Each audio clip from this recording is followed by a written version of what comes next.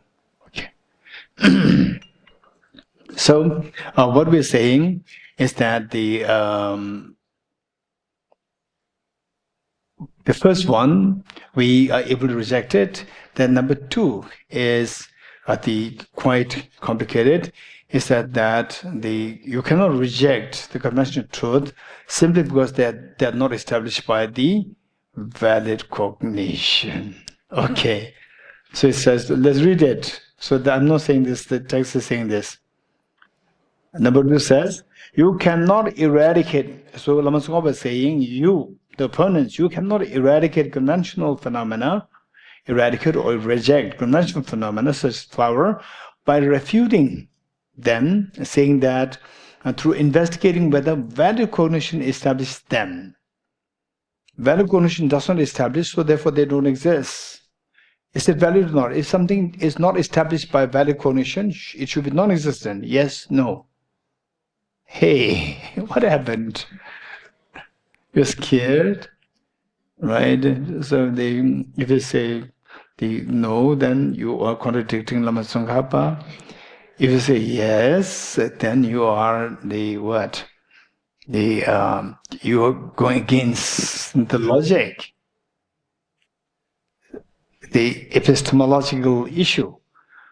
Okay, so what is that? To say the flower exists, how do you establish the flower flower's existent?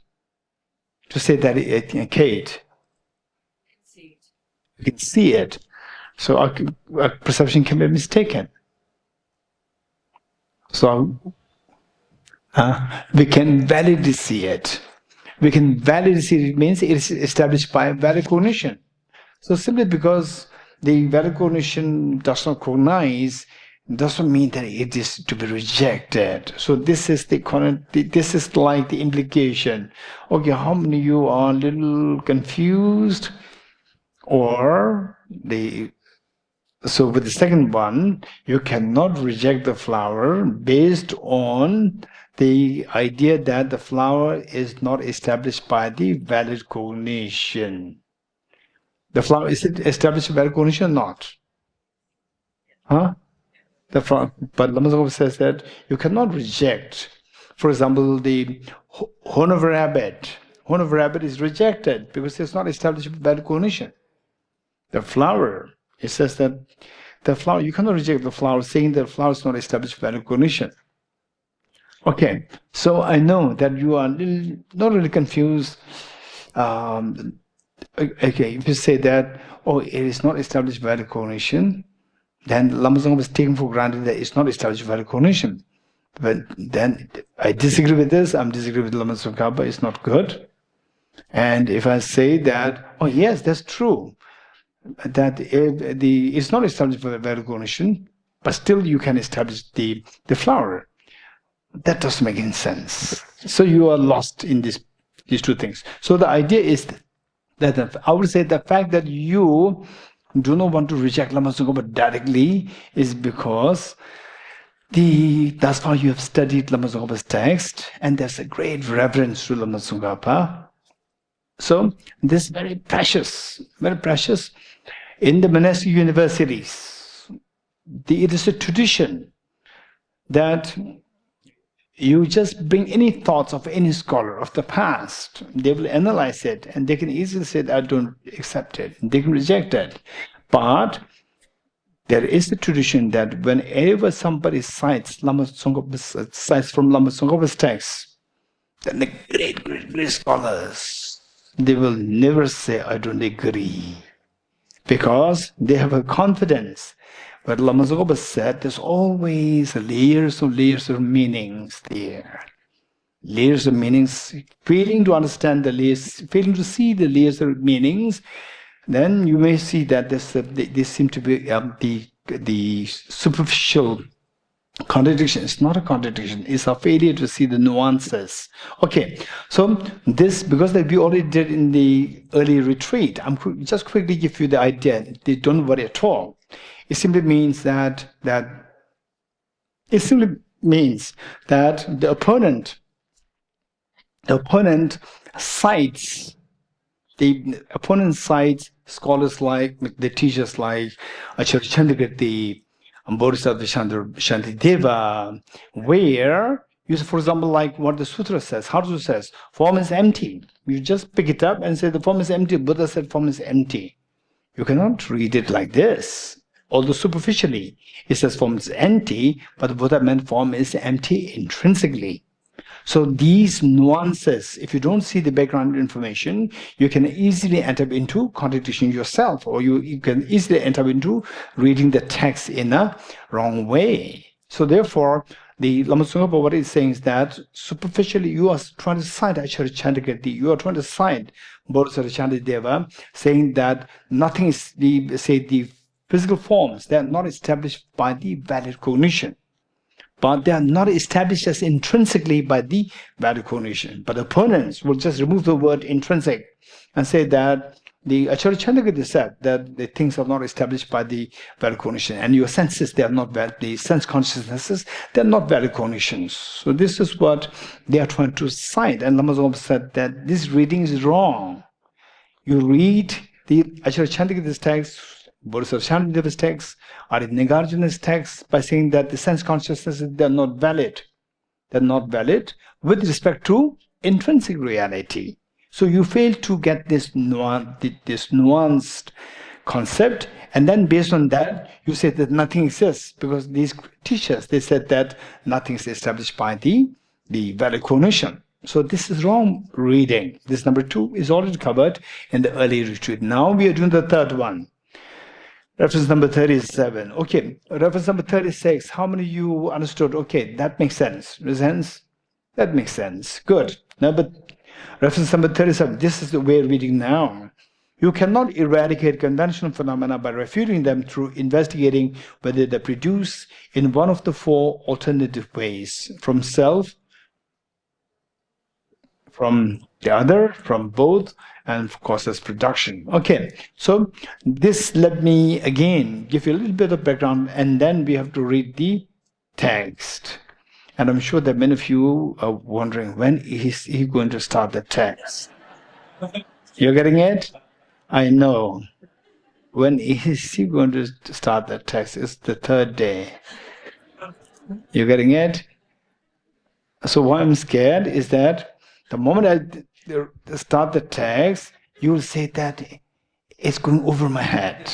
I see that, so therefore I'm giving a lot of background information. Okay, so this, what we're going to read, this actually comes from the root of the discussion comes from Arya Nagarjuna's verse, which is the synopsis which the Arya Nagarjuna they presented in the chapter 1, where Arya Nagarjuna said, not from the self, nor from another, nor from both, nor costly is anything produced anywhere. Let me repeat it. Not from the self, not from another, not from both, not from neither, but no costlessly is anything produced anywhere. So all modes of the intrinsic production are all rejected. Production of the self, production from other, production from both and other, and production, costless production, all 4 are rejected. So now the opponents reading Arya Nagarjuna's text, Arya Nagarjuna rejected all four modes of production. So therefore there should be no production. This is what opponents view. What is your view? Raise hand. Okay, Ajikasanla. Manvik. Ajikasanla, yes. He meant no intrinsic production, Geshe. So what is your point of view? What is rejected is intrinsic production rejected. Yes. It doesn't reject what? Production. It doesn't reject production. Production still holds true. Production exists, but the intrinsic production is rejected. When Arya Nagarjuna rejecting the 4 modes of production, what is Arya Nagarjuna rejecting? Intrinsic production rejected, Production per se is not rejected. You getting it? You can make a distinction? If you can make a distinction, you are better than the earlier Tibetan scholars. Earlier Tibetan scholars, they thought that this was the same. You getting it? Okay. So now it's easier for us. Okay, now let us read the text. Okay, seriously, to raise your hands. Those who thought, when is he going to start the text? Raise hands. Okay, so I'm sure there are many who didn't raise their hands, still you thought it that way. Now when you read it, continue with me. You're getting it? Now I'm starting. Continue, don't say that it's going over my head. Okay, good.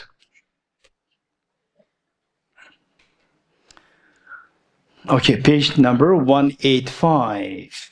Page number 185. So what the translator wrote as chapter 15.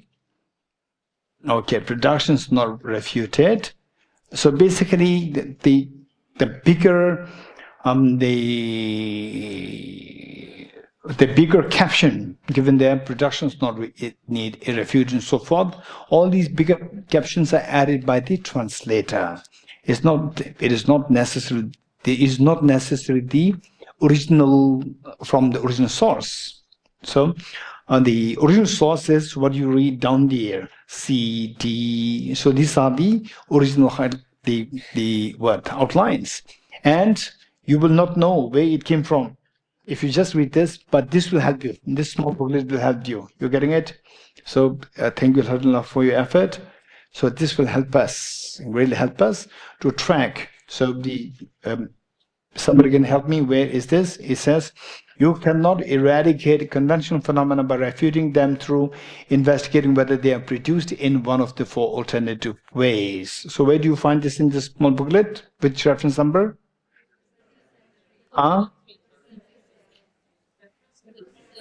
37. Okay, 73. 73, 30. Reference 37. Reference 37.3. Okay. Reference 37.3. Very good. So then you have to learn these. What are the other themes accompanying that? What are other themes? There are total four outlines there, and these four outlines come from what is the main umbrella? Main umbrella, and the main umbrella came from which other? Again, it is also the sub-theme, sub-outline of another outline. Again, where it's coming from? Just try to check it. Initially, you may find it the tedious work, but this is very, very useful. You will come to realize that your mind is expanding. You getting it? Your mind is expanding. So this you have to practice. Don't give up. Okay. Now, you cannot eradicate. Now I'm reading the text. You cannot eradicate conventional phenomena by refuting them through investigating whether they are produced in one of the four alternative ways. What are the four alternative ways? Production from the self, production from another, production from both self and another, and causes production for. So by rejecting the production in these four modes, based on that, it at the most it rejects intrinsic production. It does not reject production per se. So but opponents they think that rejecting the four modes is rejecting the four modes of production is rejecting the production per se. You getting it? This is where they're going wrong. Okay. Who do you think is smarter, you or these earlier scholars? Earlier scholars, because who do you think is smarter, today's the quantum physicists or the Newton? Isaac Newton smarter or today's quantum physicists? Today's quantum physicists they are smarter or the Newton? In terms of the information, today's quantum physicists, they have more information. But in terms of intelligence, Isaac Newton is smarter. Way, way, way more smart than the today's. Because today you have more information given by Niels Bohr, Heisenberg, and these they give us more information, they have more information. But in terms of intelligence, Newton is way, way smarter than all of us. There can be one or two Buddhas, I don't know, here. Then your exception. Others like me, he's way, way, way more smarter. Just by seeing apple falling, he discovered gravity. That's amazing. So what I'm saying is that the Tibetan scholars, they're very brilliant, intelligent, extremely intelligent, and we are being spoon-fed by Lama Tsongkhapa. We have been spoon-fed. So we have better information. So therefore, this is so precious. Correct information is so precious. So I would say that then some of you may think that, okay, so it is very biased towards Lama Tsongkhapa. He's saying, Lama Tsongkhapa is biased. No, study this first. Acharya Chandrakirti, Arya Nagarjuna, Lama Tsongkhapa, study this first. And then later, once you become very confident in this, then you study anything else. No, you don't require anybody to say which is correct, which is not correct. You are the best person to decide. You're getting it? Okay. So that's it. Objection. Objection is the section by the opponent's thoughts. Objection. Madhyamaka refutes production from self, from another, and from both, as well as causeless production. Does this refute production? This question. Does it refute production? If you claim if you claim that it does, rejecting the four modes of production entails rejecting the production. If you say yes, then since these four alternative types of production do not exist even conventionally, in this Madhyamaka system, there's no need to add any qualifying phrase. Okay, say there's no production. Correct, not correct? There's no production. Correct, not correct? Not correct. What should we say? There's no intrinsic production. So intrinsic should be added. So this is the intrinsic is the qualifying phrase. Just don't reject production, but you add the word, add the qualifying phrase, intrinsic. So if you say that rejecting the four modes of production, it rejects the production per se, then why should we add the intrinsic? You're getting it? This is what opponents are saying. Why should we add the intrinsic, the qualifying word intrinsic? So it says that there's no need to add any qualifying phrase like intrinsic production, objective production, and so forth, to the refutation of the production. If you claim that it does not, if you said that no, what we say, or how many of you would say this, the rejecting the four modes of production does not mean rejecting production. How many of you say this? Yes. Now the opponents are saying that if you claim that it does not reject the production, it only rejects the intrinsic production, then your refutation of the four alternatives of production fails to refute ultimate production. Saying that you refute the production, still production is left. You refute the production, four modes of production, and the production is left. Left or not left? Left or not left, eh? Okay, you refute the production, the four modes of production, and still the production is left, which means you are accepting ultimate production. If you accept the ultimate production, then the Madhyamaka philosophy is defeated. Madhyamaka philosophy says there is no ultimate production. You agree? Okay, now say you are a follower of Acharya Chandrakirti, and I'm the early Tibetan scholars. And I say that the Arya Nagarjuna's the word of salutation to the Buddha in the Mool Madhyamaka Karika, so rejects the four modes of production? Yes, no. Hey, don't think that you are following me. Think that you are on your own and I'm the early Tibetan scholars, right? So you reject the four modes of production? Louder. Lama Tsongkhapa is listening, he was very sad. It's very easy. What is this? Okay, yes. So you are rejecting production? Okay. So after rejecting four modes of production, production still left? Okay. So you are Madhyamaka? Yes. So you reject the four modes of production and the production is still left. So production independent of your mind is left. Louder. What no? No to what? Okay. So what is the purpose of the rejection of the four modes of production? What's the purpose? To reject the intrinsic production, or reject the objective production, or reject the ultimate production.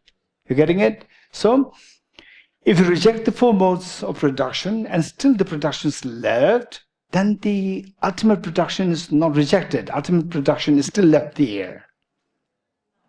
No. Okay. So so if I say that no, if you reject the four modes of production, ultimate production will be rejected. Yes, no.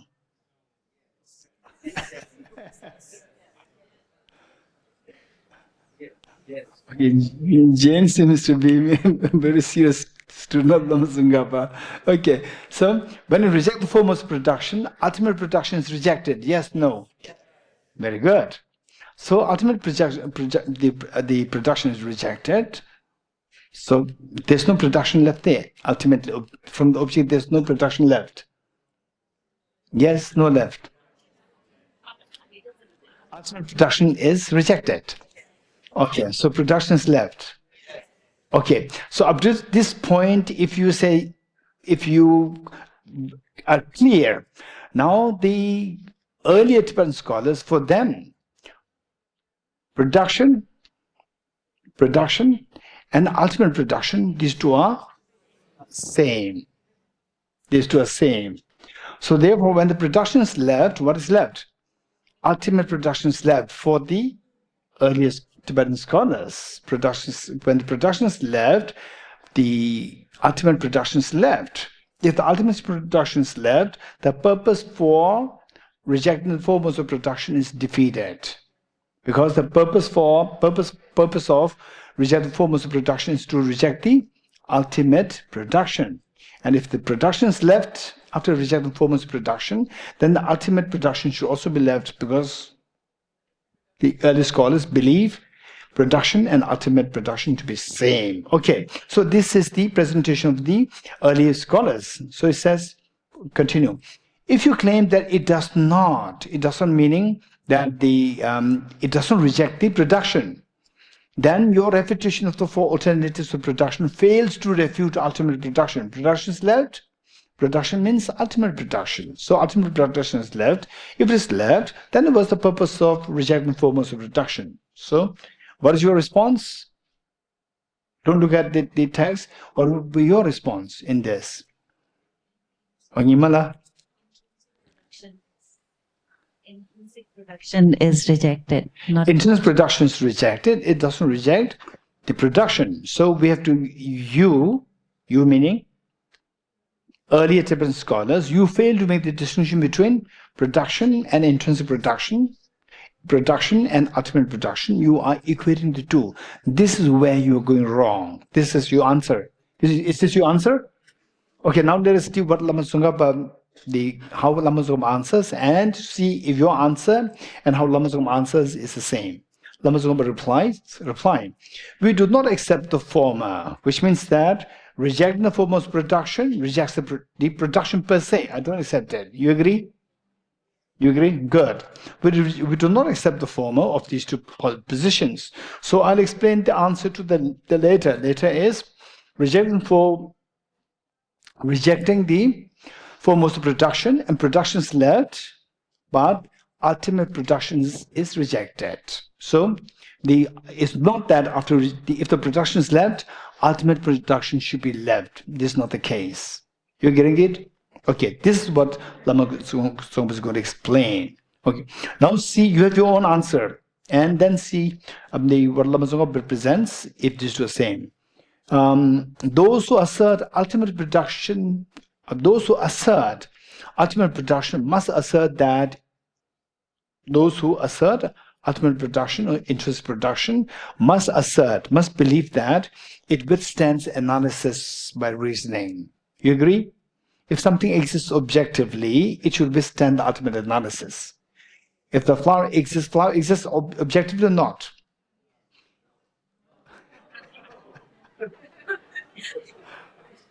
The flower exists objectively or not. It does not exist objectively. If it does exist objectively, then it should be seen by the ultimate analysis. If it does exist objectively, it should be ultimately existent, yes? If it exists ultimately, then the ultimate analysis should see that.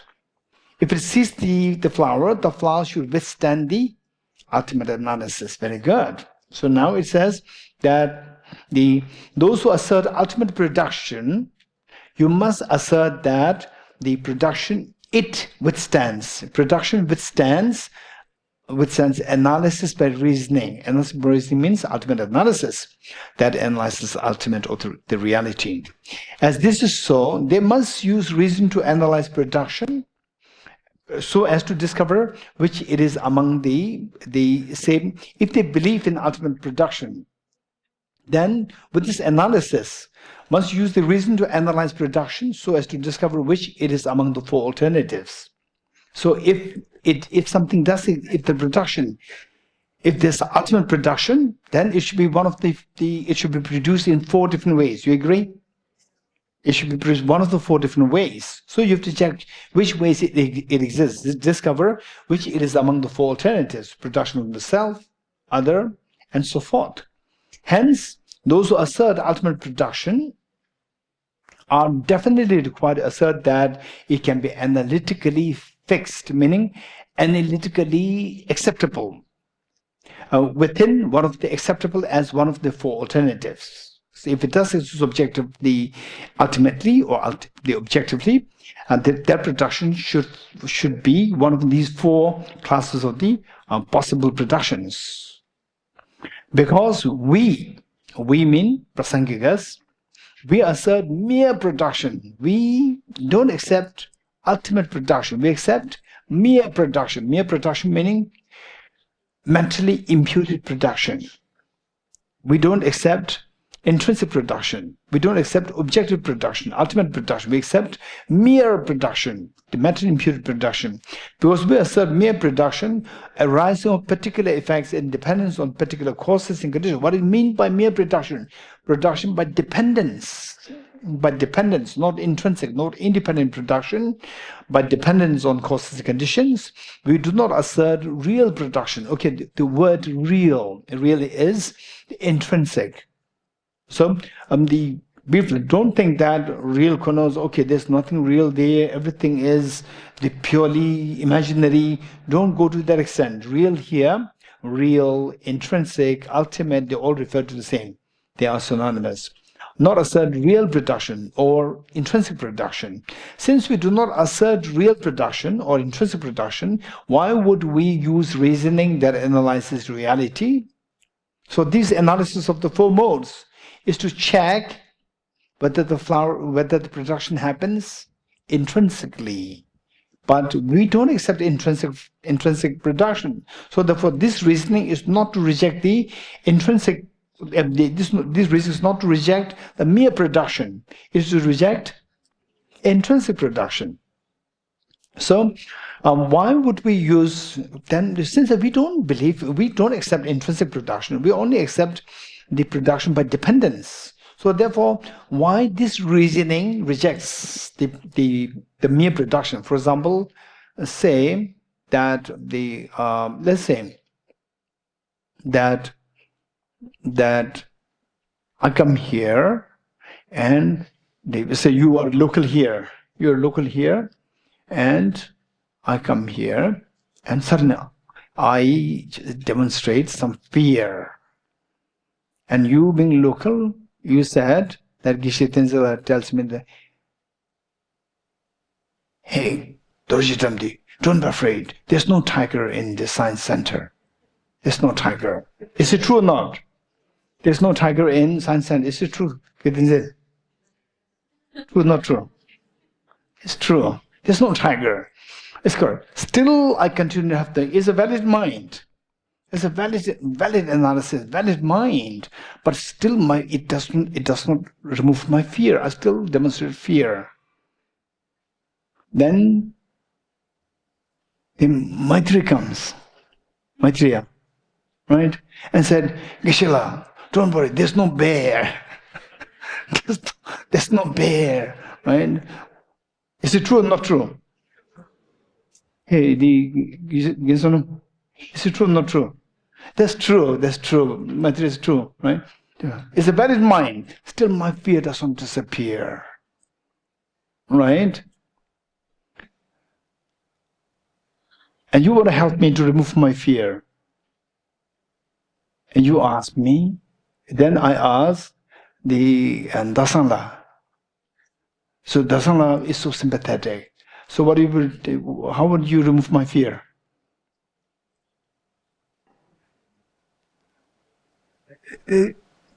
Or the Shundala? Yes, Mike.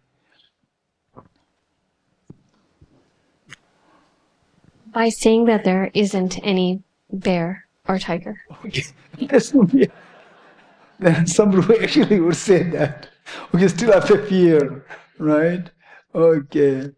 So now I'll ask. Okay. Arjuna ji. How would you? Yes, here.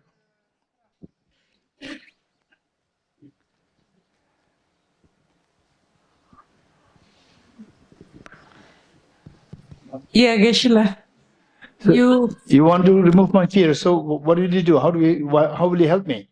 I'll have to take you to the science center and show it. That there's So what? that there is no tiger or bear.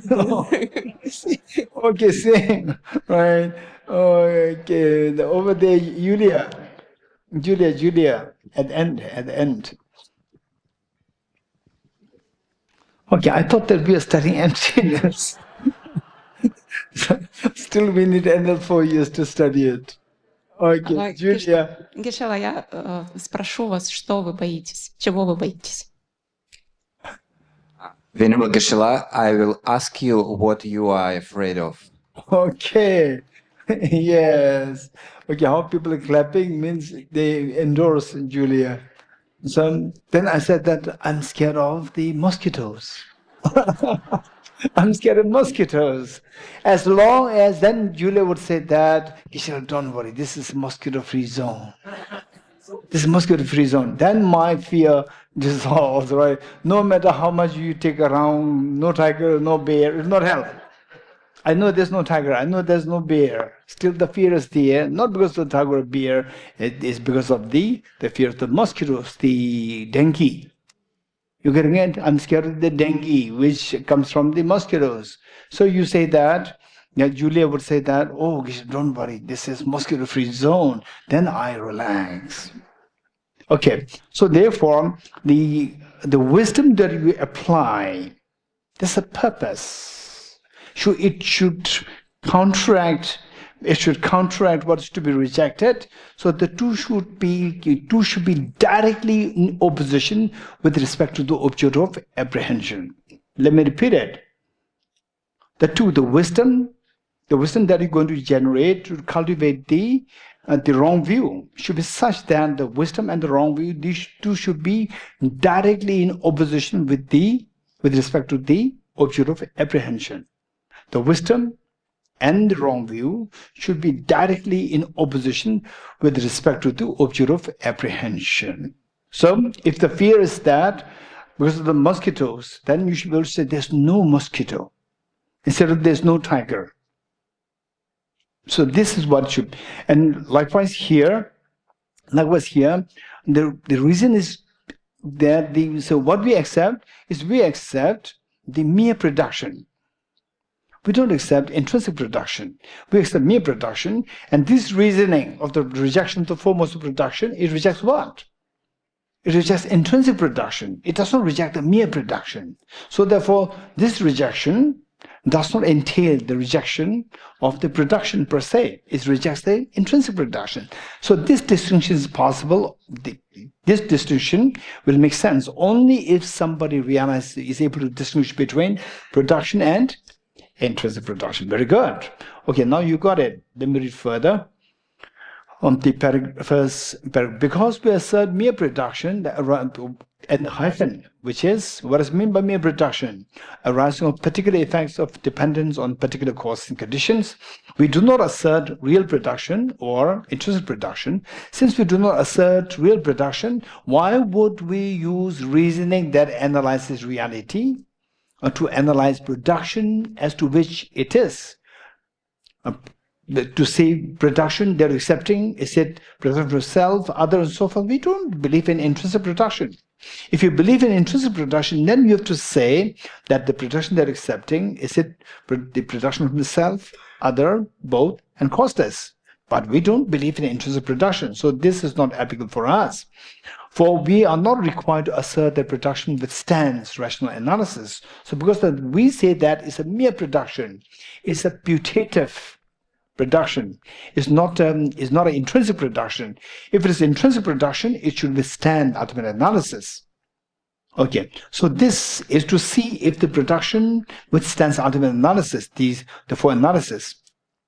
Moreover, dependent production itself refutes four alternate, and this is a very strong the presentation made by Lama Tsongkhapa, saying that and also that when you accept production, instead of having to accept for alternative production, the accept production, which is dependent production, it instead of accepting the four modes, it rejects the four modes.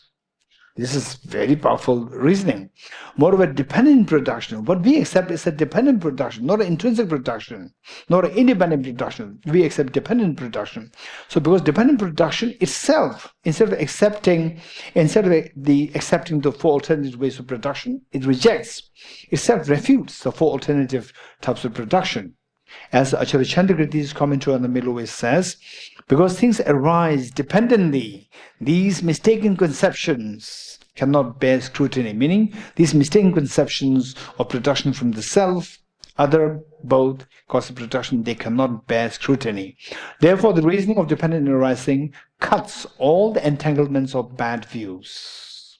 Therefore, Acharya Chandrakirti asserts that dependent production refutes the four alternative types of production. And this concept of dependent origin, this is so precious. So finally, that it is also the reasoning of dependent origination to establish emptiness. How everything is like illusion, nothing is objectively. Out of the many reasons given, a reason of the dependent origination is said to be the king of the reasons. King of the reasons. Finally, that you employ the various reasonings to establish emptiness, and we must not miss to bring the concept of dependent origination to understand emptiness, the reason of the dependent origination. So then gradually you see that all these great teachers like Acharya Nagarjuna, Acharya Chandra, so forth, they resort to the concept of dependent origination. And also that the other reasonings, like reasoning of the intrinsic oneness, the rejection of intrinsic oneness, intrinsic the differentness, and so forth. So these all will boil down to the reasoning of dependent origination. So reasoning of dependent origination cuts all the refined views. The next paragraph. However, according to you, it would be contradictory for Acharya Chandrakirti to say this. Therefore, dependent arisings are free from four extremes. Where you accept dependent arising, you don't have to accept the four modes of the production. Which of the four extreme is it? Then you see somebody says that I don't accept dependent origination, that I only accept dependent arising, dependent the production. So if you accept dependent production, then this production, which is it? Is it production of self, other? No, this question does not apply. It's a wrong question. Because self, other, causeless, or both, this is applicable only to those people who accept intrinsic production, independent production, not to those people who accept dependent production. Okay, that which is free from extremes, which of the four extremes is it? So I'm free from four extremes, and you are saying which of the four you. This is pure the contradiction. Once again, these opponents go wrong by not distinguishing. Okay, now this is the final, the baseline. Once again, these opponents who come up with this challenge, they go wrong where? They go wrong by not distinguishing no intrinsic production from no production. In other words, production and intrinsic production, they don't make this distinction. This is where things go wrong. And for us, it's very easy now. We have been spoon-fed by Lama Tsongkhapa, so therefore it turns out to be so easy.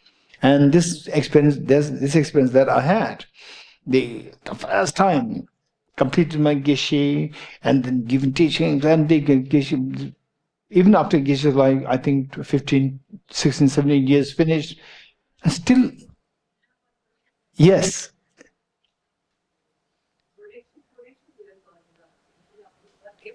Mike.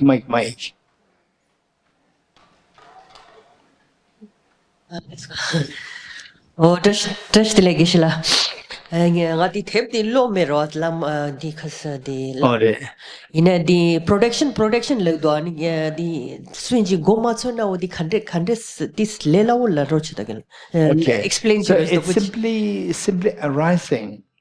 So from seed, the sprout arises. So the question is, so what does it mean by production here? Not raw materials production, but simply arising. A result arising from a cause. Okay, good. Thank you. Well, next is the baseline where the opponents go wrong is that they believe in existence, production, and intrinsic production same.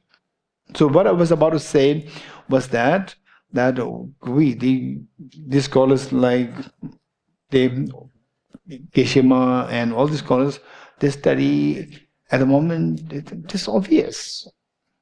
I discovered, I already woken up that I was spoon-fed by the great teachers. And these young monks, they're yet to wake up from this. They took for granted. Of course, it should be like this. So only when they go out, they'll realize that we are spoon-fed for the first time. After about 15, 16 years after completing my Geshe degree, attending one conference, there I discovered that that's amazing. There was a brilliant scholar. A brilliant scholar from another tradition. I'm not going to mention tradition. Brilliant scholar from another tradition. I wouldn't say genius, but I would say he's a really extremely smart, brilliant, like an original thinker. He himself is an original thinker. And he came up with, he was one of the keynote speakers. And in his presentation, he asked several questions which were bothering him, which he could not really get the answers directly from the Buddha's own sutras. He couldn't get the answers. Instead, he's seeing some contradictions.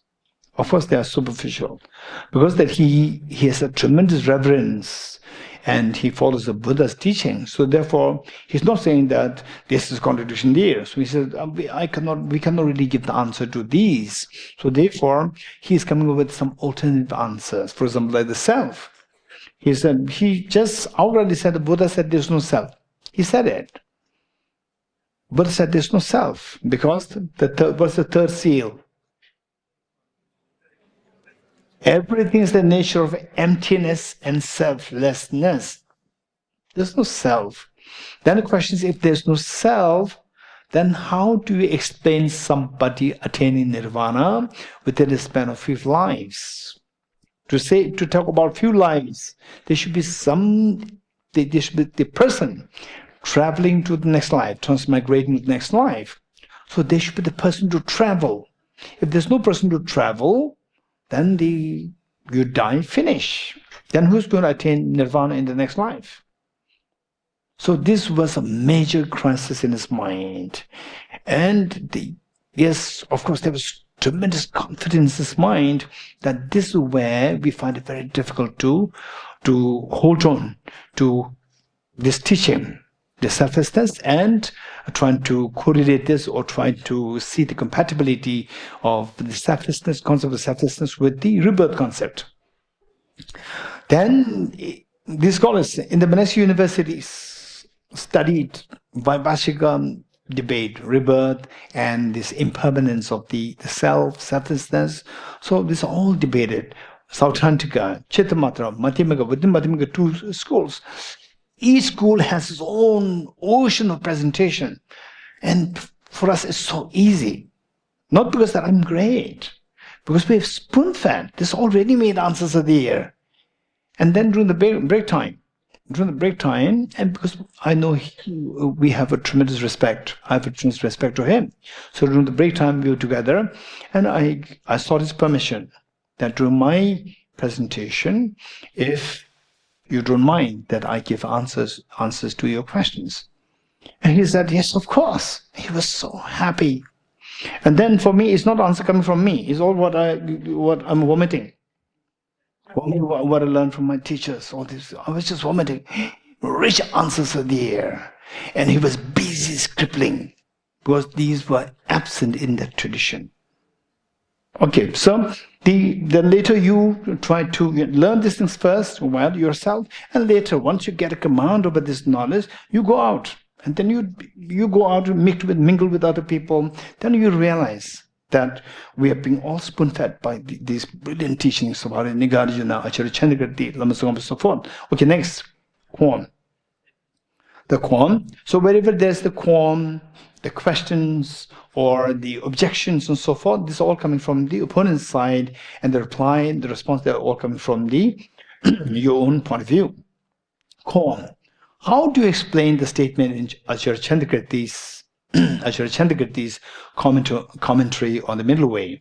The argument which follows that production from self and from other are untenable in the context of ultimate reality, and also shows that production is untenable even conventionally. So this is what Acharya Chandrakirti's own words. So the opponent is saying that, how do you explain this line? Because you are making a distinction between the production, intrinsic production, and intrinsic production is rejected, but the production is not rejected. If you don't reject the production, so it says production is untenable. It does not hold true, even conventionally. So this is Acharya Chandrakirti's words. So how to explain this? These are the nuances. These are nuances where the scholars, the early Tibetan scholars, they are not dull, scholars. They are really good scholars. They are seeing all these things. So there we require the nuanced answers. For example, like the Buddha taught, form is empty, empty is form. Form is empty. Form is empty means form is non-existent. Does it mean non-existent? Hey, no. What does it mean? Hey, Tenzin Mendola. Form is empty.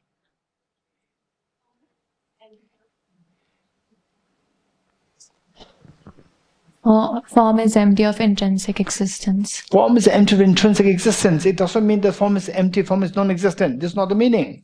The meaning is form is empty of intrinsic existence. How many agree with Drishti, Mendola? We all agree. So, likewise, Acharya Chandrakirti's words, this how to really understand, read them. How to read them, don't just read it the way it accords with your thoughts. You're getting it? It must be read according to Acharya Chandrakirti's own thoughts, the thoughts of the author. Okay, so Lama Tsongkhapa, he's meticulous. He's meticulous in going through all these points. So let's say reply. This means that if you assert substantial existent production, so it says, so you have what Acharya Chandrakirti, the response that Acharya Chandrakirti gave is based on the argument or the position of the opponents. Position of opponent is the opponent who believes in substantial intrinsic production. Substantial intrinsic production. So this means that if you assert, if you the opponent, if you assert substantially existent production, substantially existent prasangika does not accept substantially existent production. If you assert substantially existent production or production that exists by way of its intrinsic character meaning intrinsic existence, if you believe in that, then those arguments refute it. Those arguments refute that such a production does not exist, even conventionally, because the basic belief of the opponent is that what exists should exist intrinsically. If you believe in intrinsic, what exists should exist intrinsically, then for you, production is intrinsic production. So such a production does not exist conventionally. This is the real reading of Acharya Chendeki's words. It does not at all indicate a refutation of mere production. Acharya Chendeki was not rejecting the mere production, for in the transition to that passage, now look, Acharya Chendeki is, so Lama Tsongkhapa is again bringing Acharya Chendeki's own words to say that Acharya Chendeki makes this distinction, production and intrinsic production. Therefore, in the transition to that passage, Acharya Chendeki's explanation in the middle way, commentary says, objection. The things that serve as the cause of afflicted and pure phenomena. Okay, this is a, I would say, just underline that this is a technical term. It's not just which comes as a concept and comes here. It's a technical term. In Tibetan, it is nyomong choche, namjang choche. The phenomena which falls under the class of the afflicted nature and which falls in the class of the pure nature. Pure nature meaning which leads to nirvana and Buddhahood. The pure nature and the afflicted nature. This is a technical term. So, which are afflicted, which will drain us into samsara, which are the pure, which will take us to nirvana and Buddhahood. So, this is what is technical term. I will identify them, and you try to underline them. If possible, it should be it should be italicized. So, afflicted and the pure phenomena. In other words, that the things that serve as causes of something related to samsara or something to nirvana must produce substantially existent entities. This is the opponent's view. So, in other words, these things which are produced of causes and conditions must come from the substantially existent entities. Reply: if this was so, then this is where I would say that the translators require not only the technical philosophical words, but also the vernacular words are required. This is where I think it can be done a little differently. A reply: if this was so, then the very words of your statement would not remain. So this is the better to translate it as that if this was so, then only your words will remain. Only your words will be left. Only your words will be left. Meaning that words without the meanings. Empty words. In the Russian translation, I learned that the translate as just the empty words are left. This is a beautiful translation. So in English, if you read it, native English speakers, do you understand something of what you are reading? If this was so, then the very words of your statement would not remain. Does it make sense? Okay, Laura? No. Okay, so I understand because I'm not a native English speaker, so I have to check with the native English speakers. But I would say that they just did a great job. I truly appreciate whoever the translator is. He put a lot of effort. Okay, so it's simply, how would you put it? Modify this. You can say only your words, and in bracket, without the meaning is left. In other words, empty words are left. Empty words are left. Your words are empty in content is left, which means that what is that doesn't make any sense. Okay, how? Why? How it doesn't make sense? Then the explanation comes. At this point, Acharya Chendeki gives the verse cited above. Argument which shows that production from self and from other. Commenting on that verse, he says, You must therefore admit, albeit unwillingly, that production by way of intrinsic character does not exist in terms of either of the two truths. So Acharya Chandrakirti makes it very clear that the production qualified with the intrinsic, the character, the production by way of intrinsic character does not exist in terms of either the truth conventionally as well as ultimately, which means intrinsic production is not there. You're getting it? This is Acharya Chandrakirti's words. So the early word which says production does not exist conventionally should be read like this, in line with this. Acharya Chandrakirti's own word, which says that the intrinsic character, production by way of intrinsic character, does not exist in terms of either of the two truths, means production by way of the intrinsic character does not exist conventionally as well as ultimately. Okay. The next. Thus, insofar as essentially exists in production. Now, say another word that the translator is bringing to connote intrinsic is essential existence. So, when the word essential existence comes, don't think that, oh, these are the essential commodities. You're getting it? Essential commodities. So, don't think in that sense. The translator here, where essence, the essential, connoting essence, intrinsic. Some intrinsic quality or essential quality connoting intrinsic. So here, the essential meaning essential, just keep in mind intrinsic, objective, ultimate. So insofar as essentially existent production is ultimate production. Okay, the language-wise, the translator tries to be very loyal to the original Tibetan source. So therefore, for the native English speakers, it may find it a little difficult. And so what it is said here, in so far as essentially existent production is ultimate production, means that essentially existent production means ultimate production, to mean that when others assert it, even if they assert it conventionally, you must refute its propriety,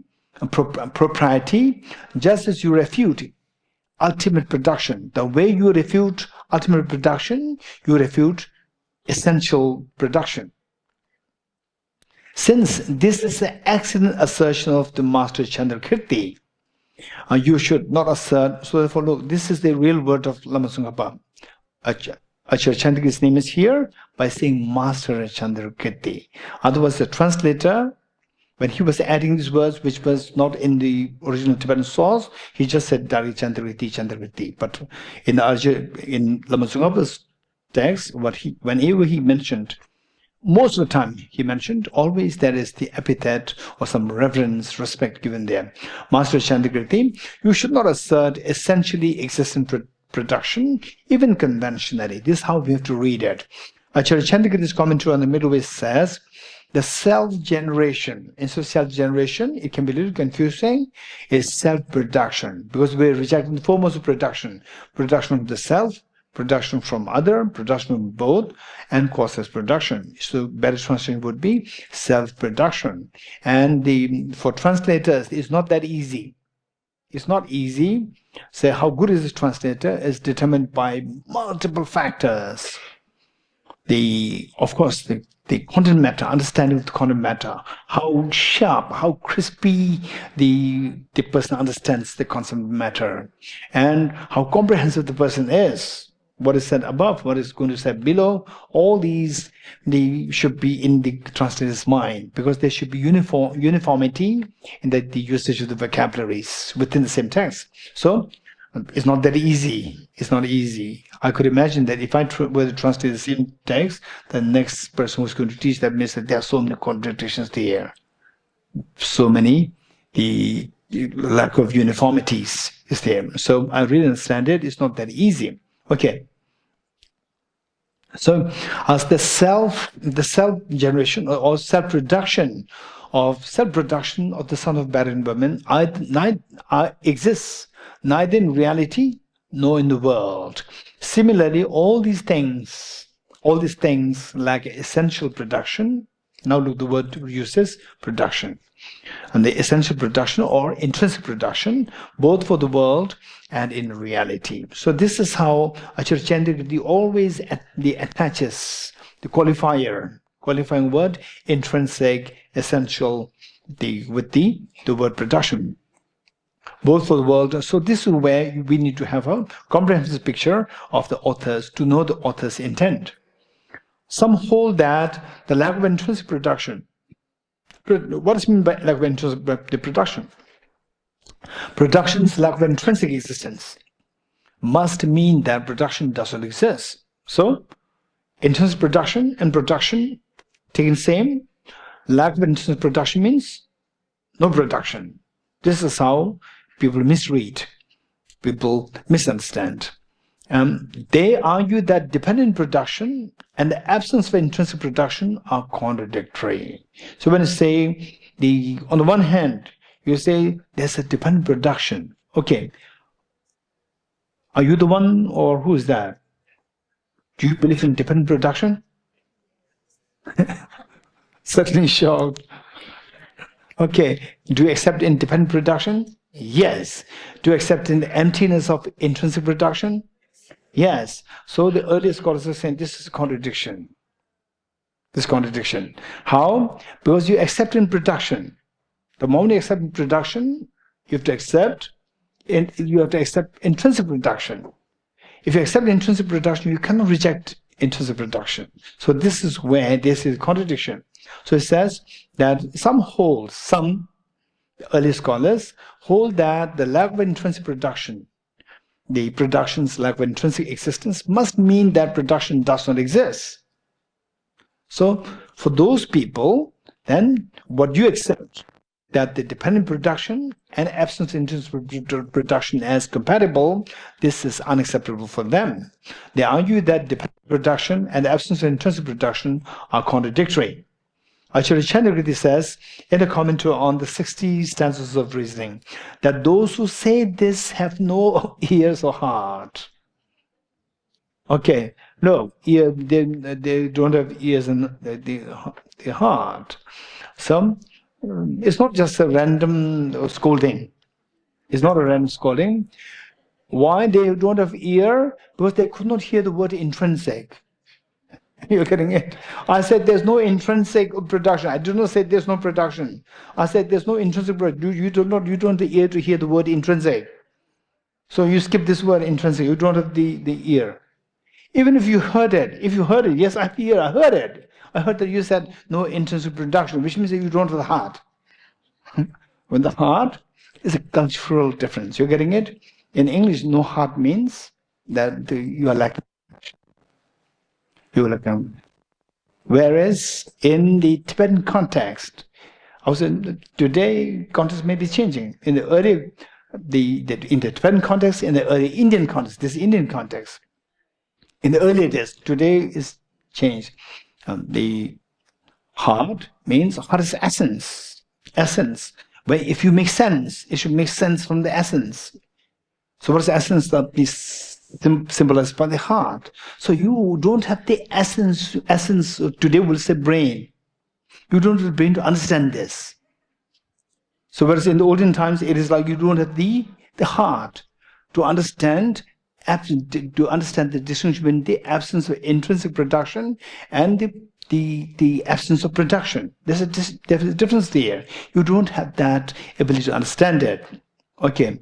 So it says, in saying the absence in Acharya Chandrakirti says in the commentary on 60 stanzas reasoning that those who say this have no ears or heart. In saying that, they have no ears. What does he mean by that? He means that they do not hear the qualification intrinsic.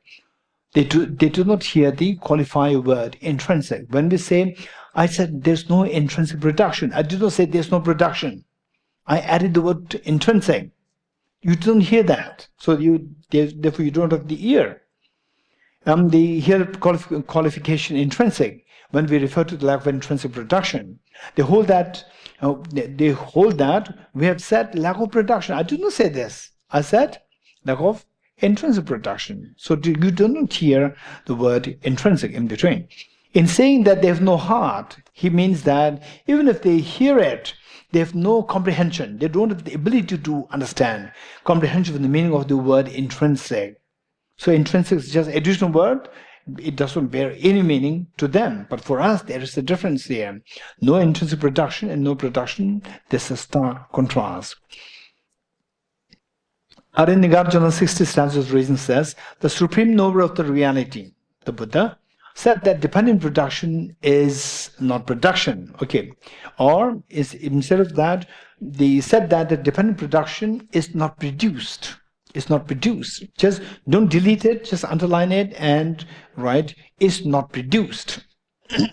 Commenting on that passage, Acharya Chandrakirti. Now look, say these seemingly contradictory the words are there, the lines are there. So you have to resolve them.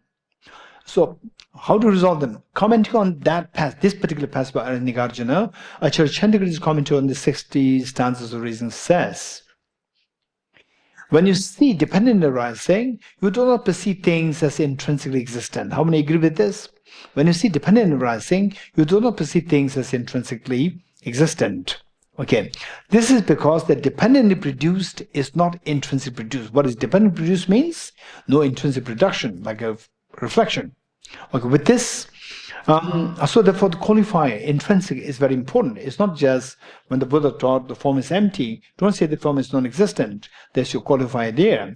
So objection. Is it not the case that the dependently produced is only produced?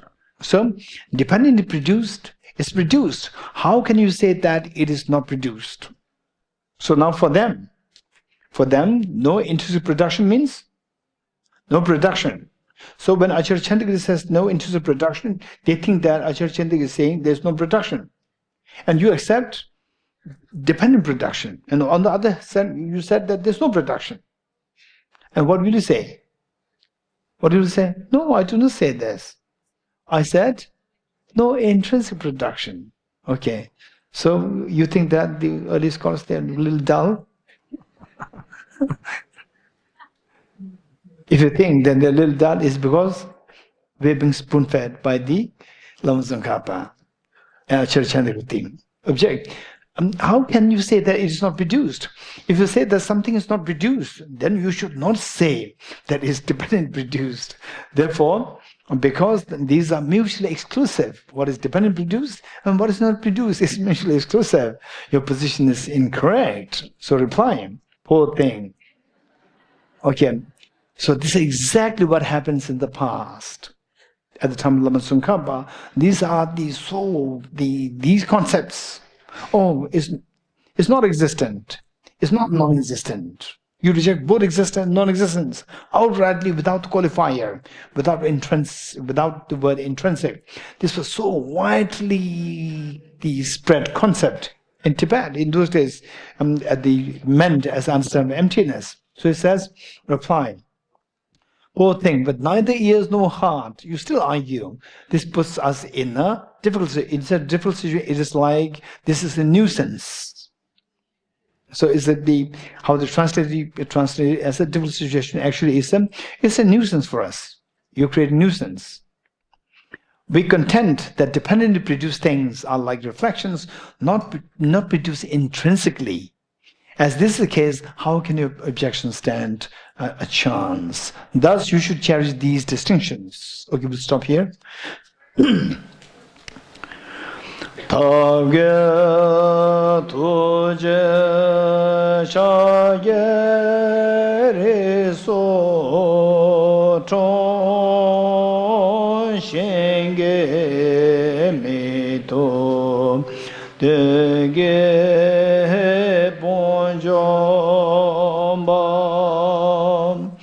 Segelumbo tabo jebe ko shaye yebo tela cha selo o muni Mahamona Swaha Om Muni Muni Mahamona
Okay, for the group discussions, the one thought came to me now is that I did mention this on day one, that this retreat is particularly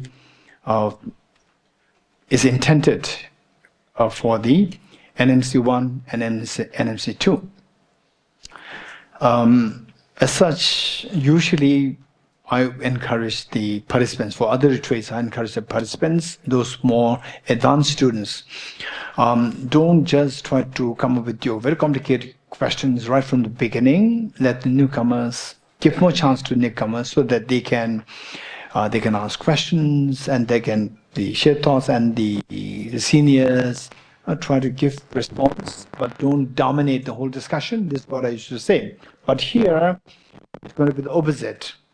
So there are many who are new to these concepts, and while the organizers, they intended earlier the first part of the retreat, which Sonamla took the initiative as organizer. So there the audience was exclusively the NMC with few exceptions. But this time, organizers also they restricted. We restricted this to the NMC1 and NMC2, and later, considering the many factors, this being very auspicious, and how often such things can happen in your life, in my life, it can be so rare. Particularly His Holiness is here, and my teacher is here, and this is incredibly such the sacred. The place where on large scale the wisdom of emptiness is germinating, Bodhiji is this is something very special occasion. So therefore, I requested the organizers to make it a little more flexible, that even the newcomers, if they are really interested, let them take part in this. So but for the group discussions, I would say that the NMC1 and NMC2, you take the lead. You take the lead, because that we cannot really compromise and make a dude, because that is intended for NMC1 and NMC2. And whereas those who are newcomers, if you have questions, I would say restrain it, and then identify seniors and ask them separately. In the group, let the seniors, they discuss, because this is for the seniors. Whereas we have many retreats particularly targeted for, we have retreats for the newcomers. Retreats for newcomers, like the Bodhicitta retreats in many places, like Tusamling, in Tusamling here, when we patronized there. Tusamling, we organized earlier 2 retreats in a year. So now one, and then in Bodh Gaya, one in English, one in Tibetan, and then in Deer Park, in Trishita Center, and then in Hyderabad, the 2 places there, Hyderabad, Srivanila, Snehala, Residence. Okay, so there. So what I'm saying is that there are many platforms for the beginners. For the seniors, we don't really have a platform like this is so less. So therefore, on the seniors, what I'm saying is that the juniors who are actually not entitled to be here, so you are given access to this at the cost of the seniors' opportunity to grow so fast. But for considering many factors, this is the merit that you are here. But at the same time, in the group discussions, I would request that the newcomers, if you have questions, identify some seniors to seek personal help from them. In the group, let the seniors take over. This is my request. The three presentations together.